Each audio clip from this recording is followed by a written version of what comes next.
गंगा हूँ बस एक तेरे आधारी, बड़ी जात नैया जगानो की नारी।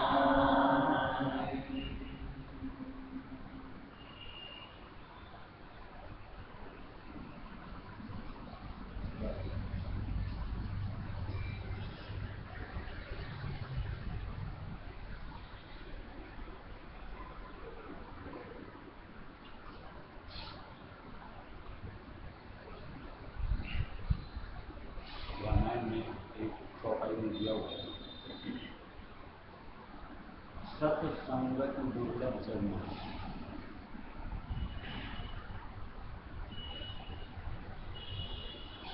पूरी दुनिया में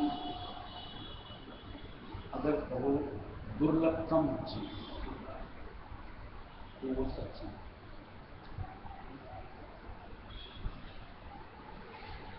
और कुछ नहीं, आप किसी भी तरीके से पा सकते।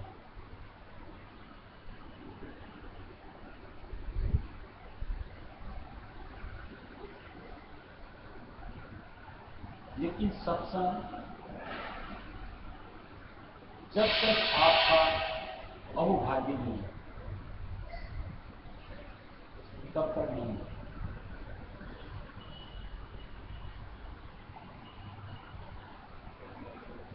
ऐसे तो देखो सत्संग के नाम से आज की तारीख न जाने कितनी जगह जहां और कहां सुनने को मिलता ही रहता है, फलाने की सत्संग, ढिकाने की सत्संग। लेकिन अगर सत्संग को, उसकी गरिमा को, उसके महत्व को अगर समझा जाए, उस सत्संग की बात संतों ने की है कि वो दुर्लभ है।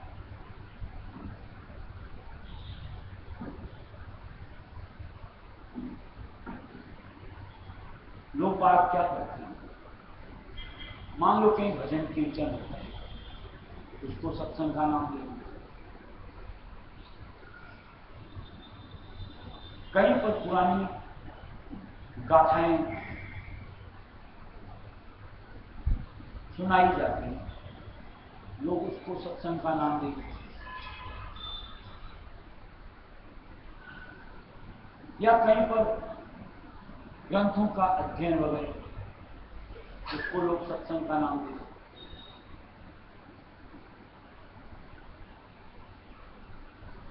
और बेचारे भोले जीव जो कि सत्संग शब्द के अर्थ से वाकिफ नहीं है, किसी भी ठौर में जाते हैं, हम सत्संग करके आ रहे हैं, यही उनकी जुबान के ऊपर है।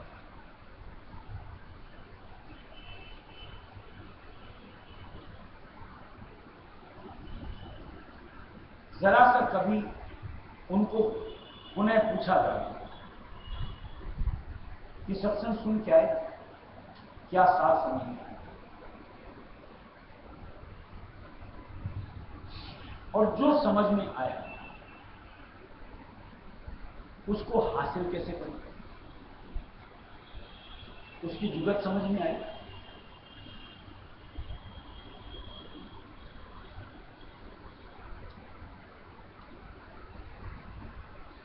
लेकिन इस तरीके का कौतूहल मस्तिष्क में उन्हीं के उपजता है जिनके कहीं चाहना।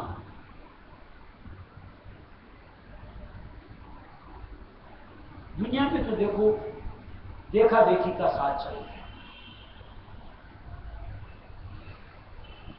कहीं दो चार जा रहे होते, चल हम भी चल रहे, वहां कौतूहल की कोई चीज नहीं कि जहां कोई जिज्ञासा है।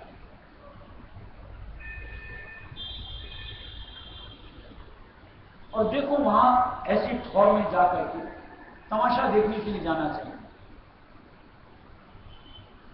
कि वहां किस तरीके का समावेश होता है।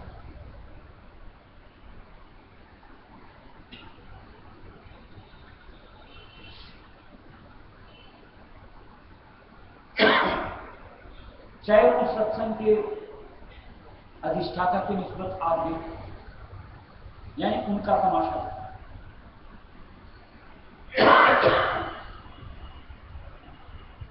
या हम और तुम जैसे जो वहां पहुंचते हैं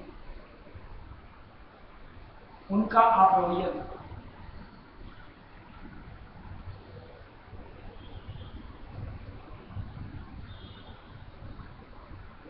सबसे पहला तो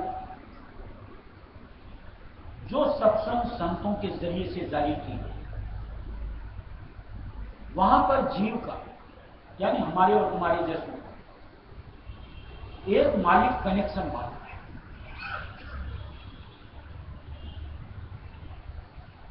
जहां जो कोई पहुंचता है उसे अपनत्व अंतर से जोड़ता है।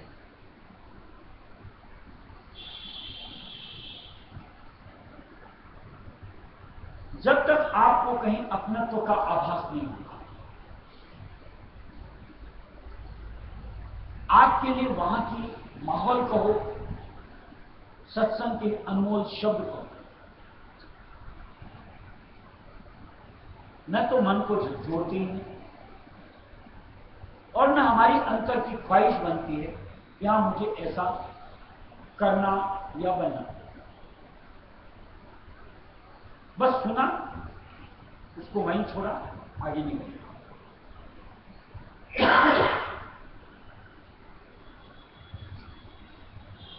ऐसे में वो सत्संग कैसे असर करे? मान लो आज अपने यहां सत्संग में इतने जन आए, जब तक किसी के साथ एक अंतर से नजदीकी नहीं मिलती है, सत्संग की चर्चा सबको अच्छी लगती है, क्योंकि सत्संग में फिजूल की बातें होती हैं, यानी तुम्हारी मेरी गपशप नहीं होती। लेकिन कोई चीज हमारे को छुए, मन में कौतूहल पैदा करे और हम उनको मानने के लिए विवश होते। ये तो जब तक आप अंतर से नहीं जुड़ते हो तब तक आपके अंतर का ख्याल उसको फॉलो करने के लिए नहीं जुड़ते। यानी हम जिस रवैये के साथ जिंदगी जीते उसमें परिवर्तन नहीं लाना।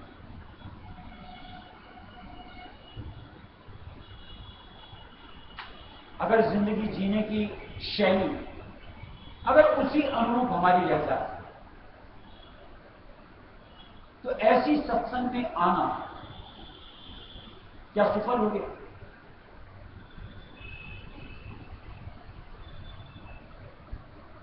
कई सत्संगों में, कई संगतों में देखा है, सुना है,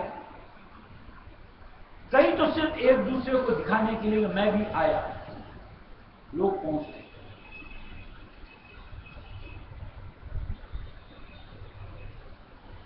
कई जगह लोग लिहाज के लिए पहुंचते, नहीं जाएंगे तो फलाना क्या सोचेगा, फलाना क्या कहेगा।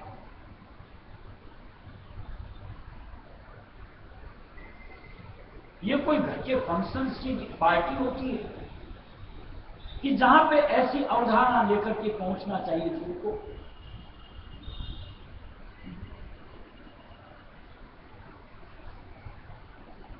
यहां तो अपने अंदर की तलब हो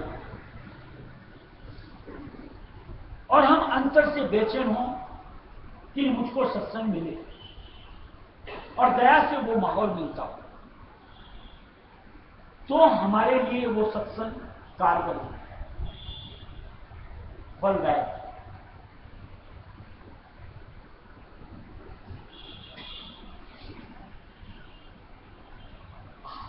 सत्संग एक ऐसी न्यामत कि जो एक इंसान के अंदर में इस जिंदगी में, चाहे बचपन से लेकर के अब तक कह दो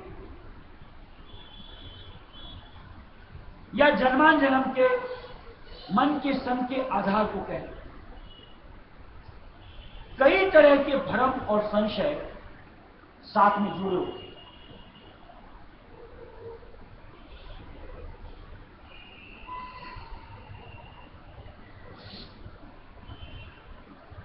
यानी एक तरीके से कहो, उन और भ्रम और संशय की सबब से हम कहीं न कहीं अपने आप को बांधा पाते हैं। एक भय,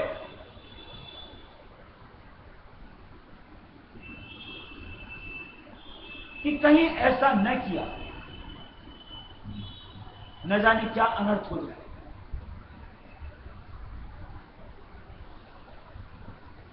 घर में, परिवार में, हमारे शरीर में क्या सत्संग भय के साथ होनी चाहिए या खुले मन से होनी चाहिए?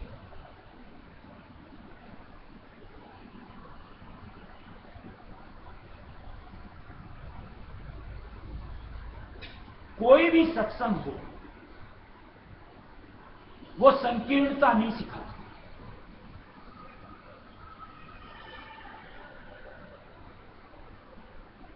संकीर्णता में तो हम लोग जीव जो होते हैं होते ही। आवाज ठीक करो।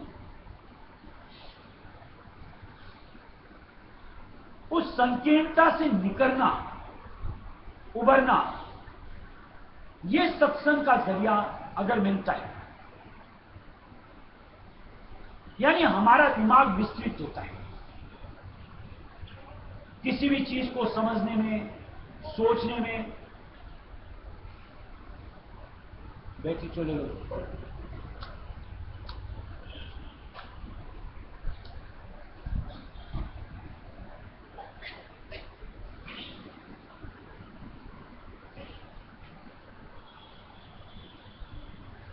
तब तक हम लोग मानसिक ग्रंथि के साथ जकड़े हुए अपने आप को पाते हैं। जैसे अभी बात की, न जाने क्या हो जाएगा। जैसे मानो आज कई लोग व्रत के अंदर में अपने आप को उलझाते रहते हैं। व्रत किस लिए किया जाता है?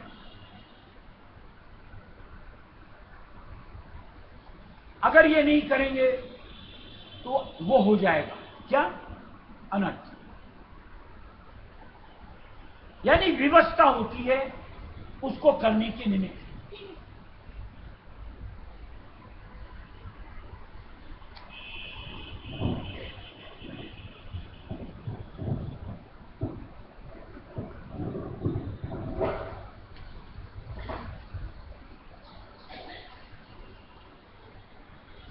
अब ये व्यवस्था किसमें दिखाई? कहीं न कहीं हमारी पुरानी रस्मों, टेकों, उनकी वजह से।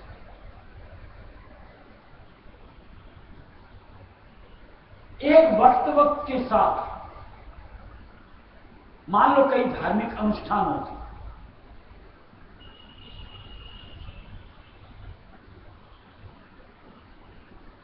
और लोग उनको इसलिए करते हैं विवशता के साथ कि अगर यह अनुष्ठान नहीं किया तो फला देवी देवता नाराज हो जाएंगे, वो कहीं हमारे लिए अकाज कर रहे हैं।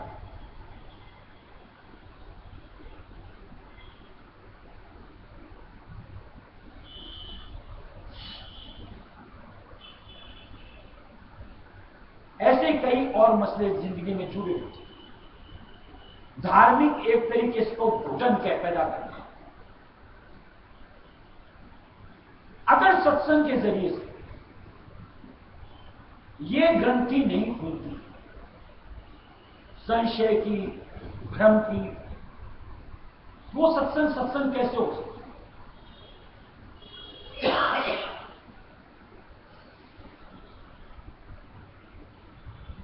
हम कुछ भी करें,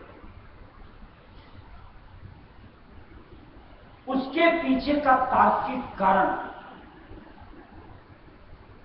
और उसकी समझ हमें मालूम होनी चाहिए। अगर हमें उसका ज्ञान है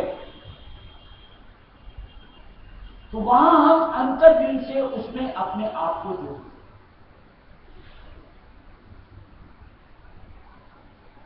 जो कि व्यवस्था की वजह से नहीं जुड़ा जाता।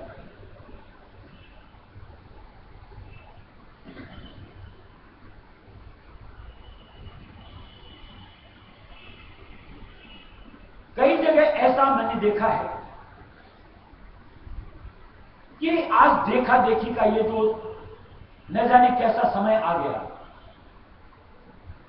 कि एक कर रहा है, दूसरे को विवश होती है कि फला ने किया अब मुझको करना है पड़ेगा। ऐसी विवशता कोई धर्म से ताल्लुक रख सकती है?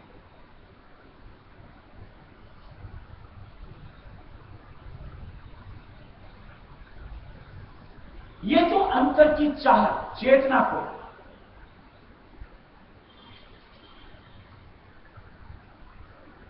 यहां मुझे उस चीज की जरूरत है और आप उसमें अपने आप को शरीक करते हैं, तो निश्चित तौर से आप वहां अपने आप को पाते हैं। यानी वहां आपकी तल्लीनता बनती है।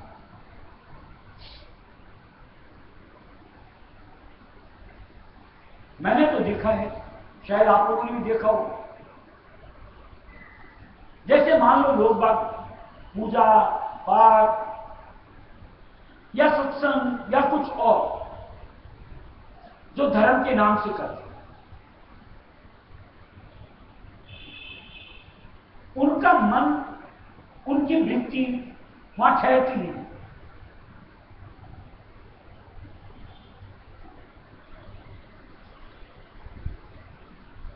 न तो तन ही स्थिर रहता है, न मन वहां टिकता है। ऐसे में वो आपकी करतूत जो आप भक्ति के नाम से, धर्म के नाम से कर रहे हो, सुफल होती है।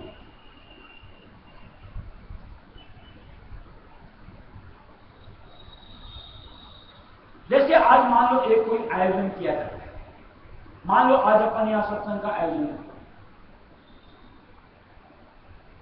अब अगर इस वक्त जब सत्संग हो रही है, आपने अपने आप का बेड़ा ले लिया, आप आयोजन कर लो,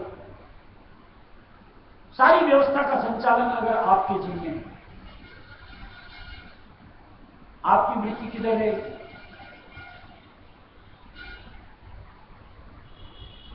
व्यवस्था में ही अटकी रहेगी।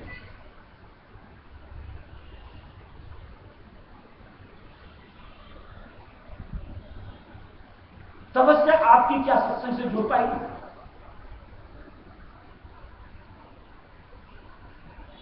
और अगर आपकी तवज्जो सत्संग से नहीं जुड़ी तो वो आयोजन क्या काम का होगा? किस मकसद से किया आपने?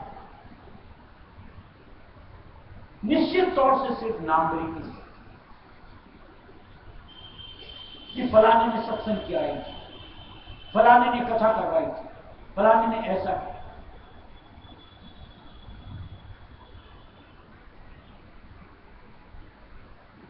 सत्संग तो उसको कहते हैं जहां मन कशा जाता है, मन भिजता है। कहां से? जो हर वक्त, जैसे भी मैं के साथ की बात की, उस खुराक को लेने के लिए उधर से अगर निकलता है, मालिक के चरण शरण में जुड़ता है। अब ये बिना समर्थ के कौन करवाएगा? किसको पड़ी आपसे?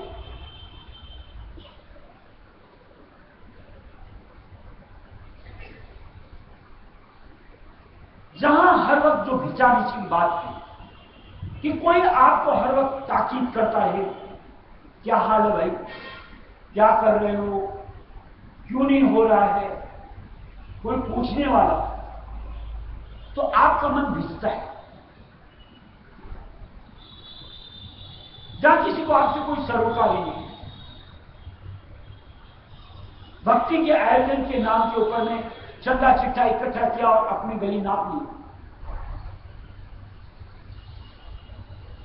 ये मन कैसे अपने यानी जीव के बस में, यानी हमारे सूर्य यानी आत्मा के बस में कैसे आएगा?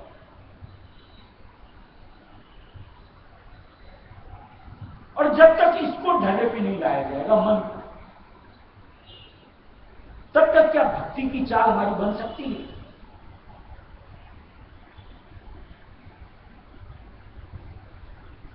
भक्ति कहने को बड़ा एक सरल सा सीधा सा शब्द है, लेकिन रायस्वी मत के हिसाब की जिस भक्ति की बात हो रही है, इसमें सहजता ऊपर की बहुत है, लेकिन स्वच्छंदता कि जैसा तैसा बर्ताव करो, जैसा तैसा आहार करो, जैसी तैसी सोच बन पाओ, नहीं चलता। बल्कि एक रूपरेखा निर्धारित करके सत्संगी को थमाई जाती है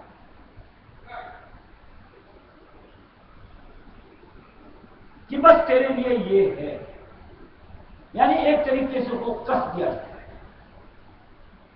मन।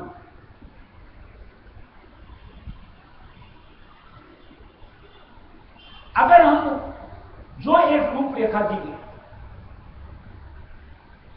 उससे कहीं कुछ भी अलग करते हैं, उसकी तुरंत हमें भनक लगती है कि मैंने गलत कर लिया, और साथ में जिन समर्थ के साथ जुड़ते हैं, जिनको हम गुरु कहते हैं, उनको उस चीज की वाकिफता उसी पल और किसी न किसी तरीके से उनकी तरफ से नसीहत के बताओ उस चीज का एहसास हमको दिलाया जाता है।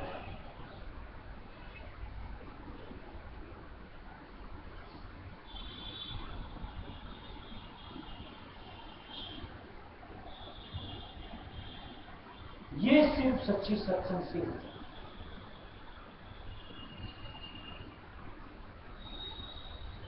जहां कई स्वार्थियों के संग में पड़ गए,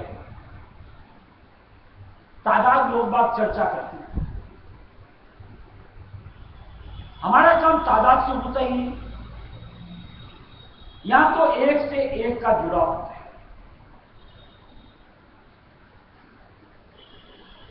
यानी मेरा सुरत यानी आत्मा का अपने मालिक यानी हमारे गुरु से हमें कोई फिक्र परवाह नहीं कि पीछे कितने हैं, हमें क्या लेना चाहिए। मैं यहां सत्संग में शामिल हुआ हूं अपने लोग दिखावे के लिए या दुनिया का हालचाल जानने के लिए।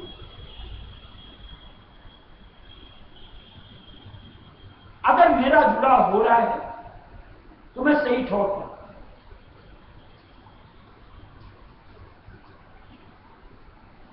और ये सिर्फ सच्ची सत्संग में होता है।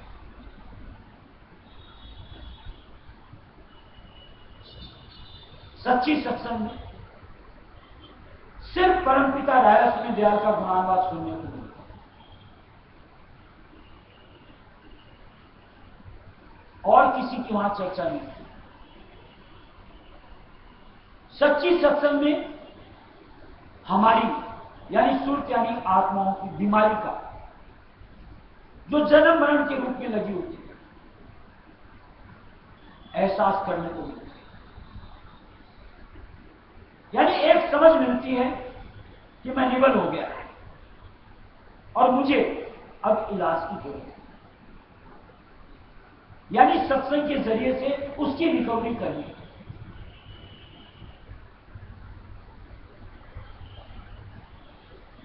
कैसे हम यहां गिर गए, कैसे विवशता के साथ में हमको इस 84 लाख योनियों के फेरे में रखा जाता है, इसकी जानकारी दी जाती है।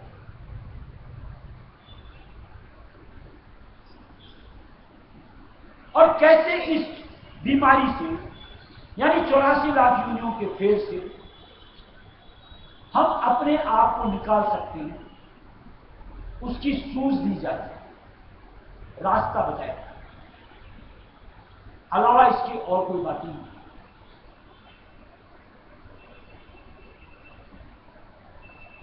और जहां सच्ची सत्संग नहीं होंगी, इन सब की बातें ही नहीं होती, काल्पनिकता के साथ की जुड़ी बातें।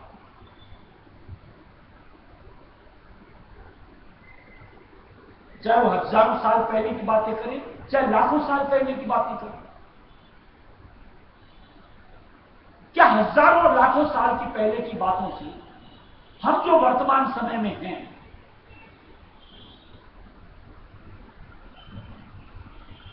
हमारे लिए वो चर्चा कितनी मायने रखती है? आज हजारों और लाखों साल पहले जैसा कि ग्रंथों का अध्ययन सुना हो, पढ़ा हो, उस वक्त का समय क्या था, वो युग क्या था?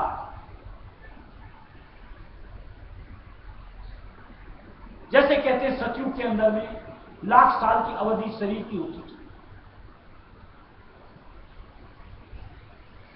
आज हमारी कितनी पल का तो भरोसा नहीं। अब उस समय के किस्से कहानी सुन करके अगर हम अपने मन को उस अनुरूप बनाएं तो क्या हमें उतना समय मिलेगा? हमें तो हमारे पास जितना यू को मिनिमम टाइम जो हमारे पास है, हम उसमें कैसे अपने आप को उबार सकते हैं?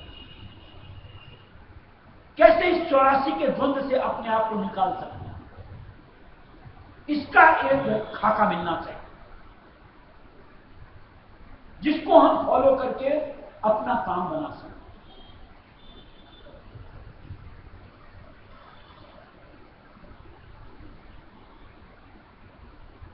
कहने को तो हम लोग आज देखो आधुनिकता के साथ जुड़ा पाते हैं, पहनावे में देख लो, रहन सहन में देख लो, खाने पीने में देख लो। लेकिन बड़ी विचित्र बात कि बात जहां धर्म से अपने आप से जुड़ी होती है, वहां पर हम प्राचीन समय में अपने आप को वहां से जुड़ा पाते।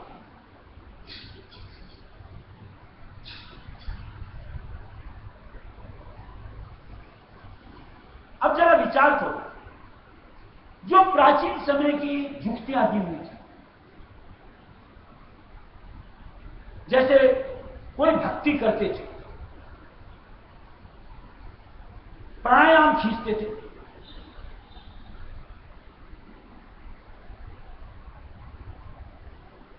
आज हम और तुम जैसी गृहस्थी जीवों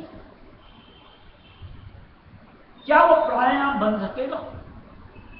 गृहस्थी छोड़ो, विरक्त से जो अपने आप को साधु महात्मा कहते, क्या वो कर पाते हैं?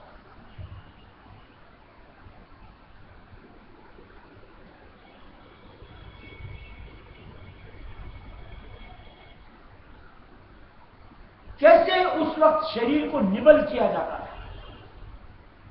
उसका शुद्धिकरण किया जाता है? क्या हम उसके लिए अपने आप को तैयार पाते हैं?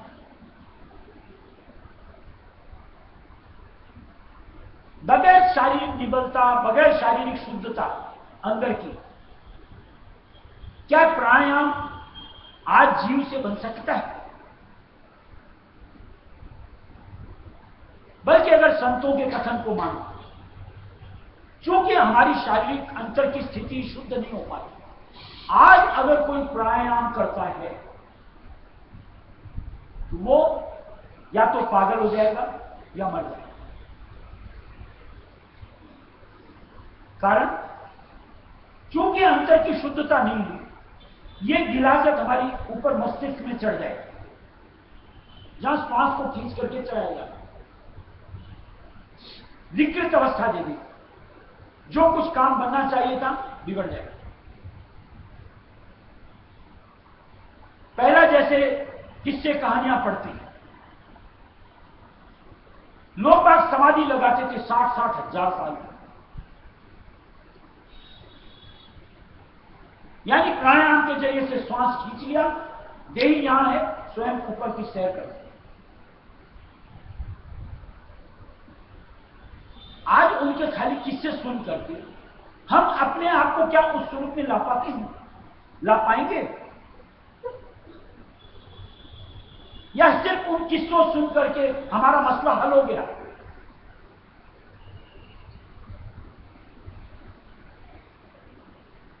आजकल प्राणायाम का रूप ये बाबा रामदेव जी जो बताते हैं, हो गया प्राणायाम।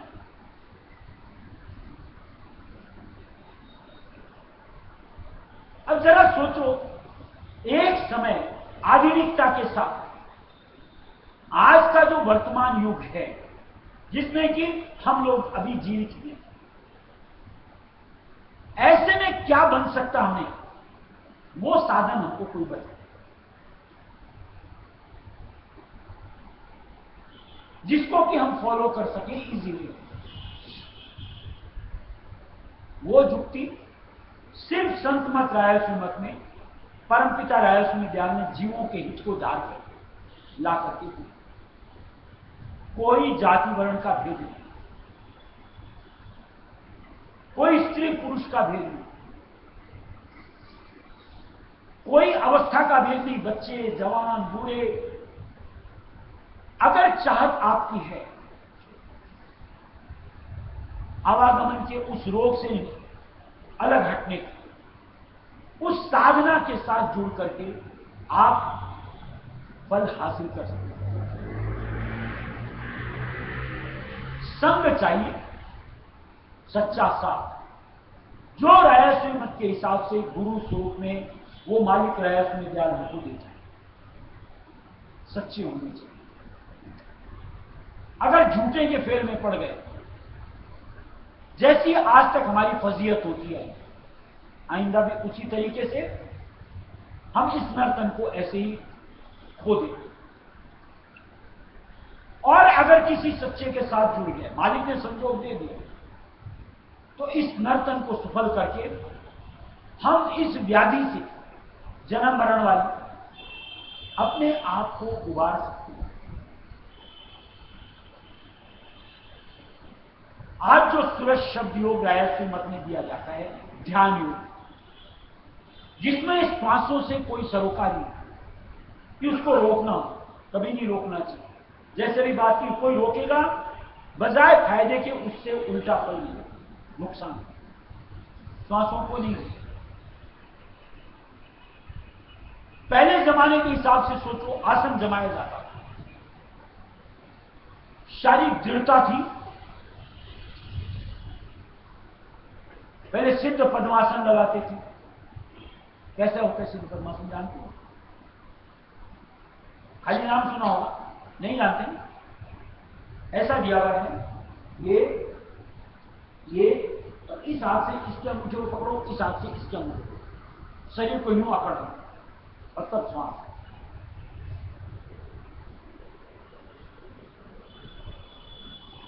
समय के परिवर्तन के साथ उस सिद्ध पद्मासन के लिए पद्मासन है। आज हम इस आसन में तो 1 घंटा नहीं टिक पाते, जो रायस्वी मत के हिसाब से सहजता से दिया, इसमें तो कितनी हिलडुल करते हैं अपन। मालिक जानता था हमारी निबलता। जैसे रायस्वी मत को भी आज 150 साल से ज्यादा हो गए, इसलिए मालिक ने समय के साथ सहजता कि जो हम और तुम जैसे साधारण इंसान जो कलयुग में जन्म लेते हैं, उसका निर्वाह कर सके, ला करके आलती पालती से बैठे, दोनों हाथ दोनों घुटने पे रखे और रीढ़ की हड्डी सीधी है। यही आसन सत्संग में बैठने का और यही आसन ध्यान जमाना। न कोई यूं अकड़ बनानी है और यूं कोई अपने आप को ढिलाना। जैसे बात की थी, उसके पीछे का कारण पता होना चाहिए। ये रीढ़ की हड्डी सीधी इसलिए रहनी चाहिए, इस बीच की रीढ़ की हड्डी के साथ हमारे 6 चक्र होते हैं। चक्र कहने का मतलब, ये जो आत्मा हमारी यहां बैठती है, इससे जो चेतन की धार नीचे आती है, उसका 6 जगह ठहराव बनता है।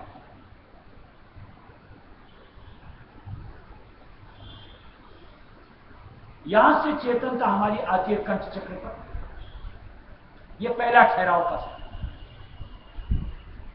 दूसरा हृदय चक्र पर, तीसरा नाभि चक्र पर, चौथा हमारा पेशाब की इंद्री पर, और पांचवां अंतिम छठा चक्र जो है गुदा चक्र, वहां जाकर के चेतनता है। और जब तक हम शरीर को यूं सीधा नहीं रखेंगे, ये चेतनता जो हम नाम का जाप करते हैं, स्वरूप से जुड़ते हैं, नीचे से ऊपर अपनी गति लेने में कहीं हमको रुकावट नहीं। और अगर हम सीधे बैठते हैं, नाम के साथ ये चेतन ऊपर की तरफ संचरित होता है।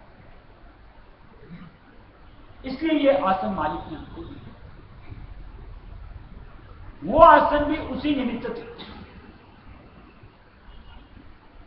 शरीर को स्थिरता देने के, और ये आसन भी शरीर को स्थिरता के लिए ही दिया गया। आपको कारण पता होगा तो निश्चित तौर से जब कभी भी आप साधना में जुड़ोगे, चाहे सत्संग में आ बैठो, अपने आसन को पहले जमाना पसंद करो, क्यों? उससे मेरा चेतन सिंह। एक मालिक ने कोई लंबा चौड़ा मंत्रोच्चारण नहीं किया, अपना निज नाम गा दिया, राधा। बस इस नाम को अंतर मन से जपना है, केवल अंतर से लगनी चाहिए। न जुबान को हिलाना है, न होठों को हिलाना है। कैसा काष्ठा, किस तरीके की मशक्कत हमें दी गई, कोई बतावे तो सही, कि जो हमसे नहीं बन सकती। ये आसन कहो, ये जाप कहो, न गले का थूक सूखता है, न कोई हम थकते हैं, आराम से बैठते हो। मालिक ने तो यहां तक छूट दे रखी कि आपके घर की आर्थिक स्थिति जिस अनुरूप है, आप उसका उपयोग कर सकते। यानी मान लो आपके घर में एसी चल रही है, एसी में बैठ जाओ। डल्लप के गद्दे हैं, डल्लप पे बैठ जाओ। अगर आपकी स्थिति उस अनुसार नहीं, सिर्फ पंखा है, पंखा के नीचे बैठ जाओ। डल्लप नहीं है, दरी पे बैठ जाओ। यानी किसी तरीके की बंदिश कि नहीं तू ऐसा नहीं कर सकता, नहीं।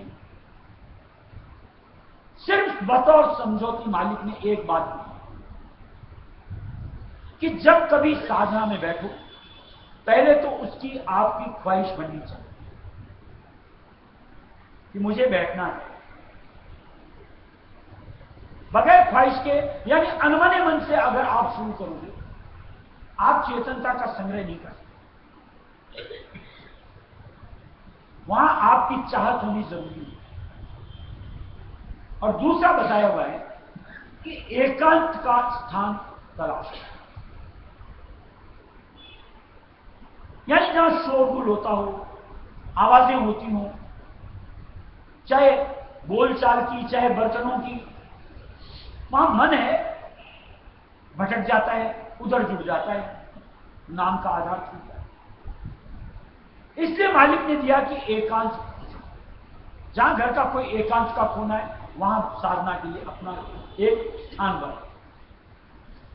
और उस एकांत के लिए सबसे बेहतर समय जो मालिक ने दिया कि वो हमारे लिए अच्छी स्थिति दे सकता है, सूर्योदय से कम 1 घंटा पहले।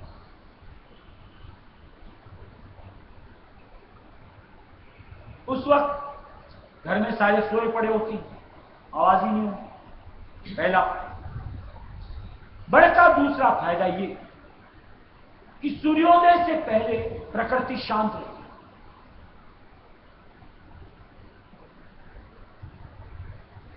जो कि हमारे मन को नाम में पिरोने में सहायता करे।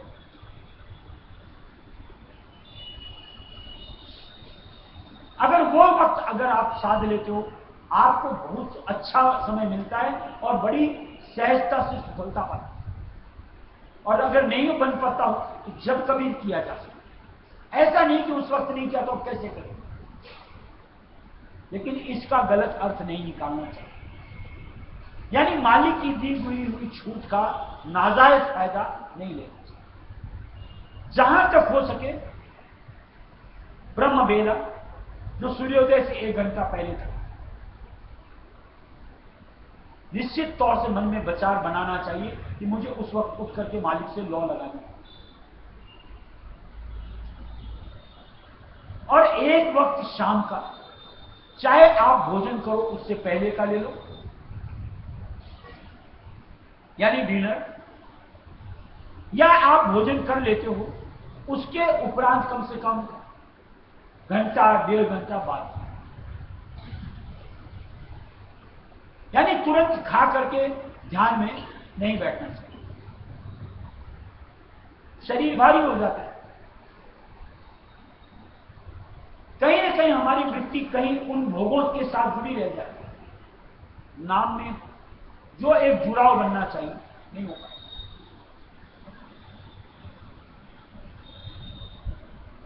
और एक जो 20 मंत्र मालिक ने रायस्वी नाम के रूप में हमको दिया है,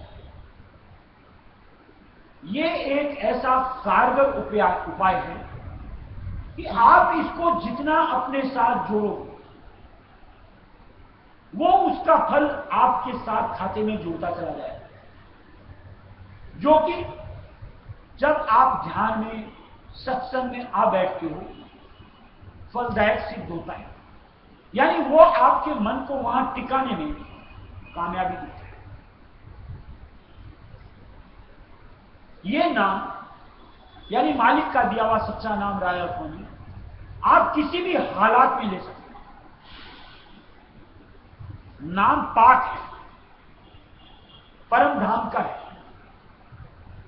इसके ऊपर आंच नहीं आती। और धर्मों के हिसाब से तो नाम लेने के लिए, अरे तुमने ये नहीं किया, अरे तूने ऐसा नहीं किया, मालिक ने तो हर तरह की छूट दी। अंतर से जपना है, अंतर अपना शुद्ध करना है, और अगर वो अंतर शुद्ध है, नाम आप आराम से उसको कमाई कर सकते हैं किसी भी हालात में, यानी खाते पीते, सोते उठते, चलते फिरते, काम धंधा करते। यहां तक मालिक ने दे दिया कि अगर पाखाने में भी आप बैठे, वहां भी आपको 2, 5, 10 मिनट लगती होंगी, उसको भी फिजूल मत जाने दो, वहां भी आप रहस्य करते थे। और क्या सहजता चाहते हैं बताओ? वार पार नहीं मालिक की दया।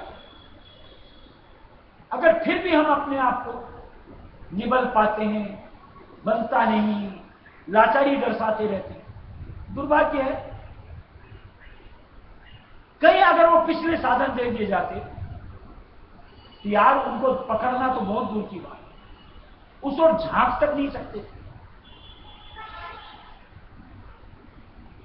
इसलिए कहीं अंतर की सचेतना, जो भी बात की, चाहत का स्वरूप मुझको करना, ये बनना चाहिए। और जहां आपकी चाहत में मालिक के नाम की खूबी समझ में आ जाएगी, आप उसको जितना बन सकते हो कमाने का प्रयत्न करें। कोई भी दुनिया का काम कर रहे, औरतें चाहे घर का करती हो, हम मर्द चाहे बाहर का करते हो, अंतर से रायसुनी करते हुए वो काम कर रहे हैं, ये मन की ठान लो। और अगर ऐसा कर पाए, देखो जिंदगी फूल के समान हो जाएगी, कोई उलझन का स्वरूप ही नहीं देगा, कोई भोग हमको ब्रश के नीचे पतन के रास्ते नहीं लाए, और कोई भी कर्म बाहर आकर के पड़ेगा सहजता में सकते। इतनी सहूलियत संत मत के जरिए, सत्संग के योग के जरिए से मालिक हम जीवों को प्रदान करता है। क्या हम इस अवसर को सफल नहीं करना पसंद करते? यानी क्या इस अनुरूप हम अपने आप को साधना में जोड़ना पसंद नहीं करते हैं अपने फायदे, किसी और के लिए? यानी एक से एक, अगर हाँ, अभी से ठान लो और कर गुजरने के साथ अपने आप को आगे बढ़ो। जिंदगी जो नर्तन यदा कदा मिलता है, हर बार नहीं मिलता, जो आज मिला हुआ है उसको सफल कर लिया है। नहीं तो देखते देखते व्यर्थ तो जा ही रहा है, और अगर नहीं किया व्यर्थ ही चला गया। और तब धर्मराज के सामने जब हिसाब का बही खाता निकले तब शर्मिंदगी झेलनी पड़ेगी और फिर उनके हिसाब से आगे की दुनिया आपको नहीं मिलेगी। न जाने कब वापस इस नर्तन का संजोग बने, सत्संग का न्योत बने, गुरु का साथ मिले और कहीं हम भक्ति में बने, जो कि आज मालिक ने मुहैया करा रखी, क्यों नहीं उसी को सफल कर लें? हाथ से नहीं जाए। ये ख्यालात जीवन में आ जाए तब देखो सत्संग का मजा क्या है।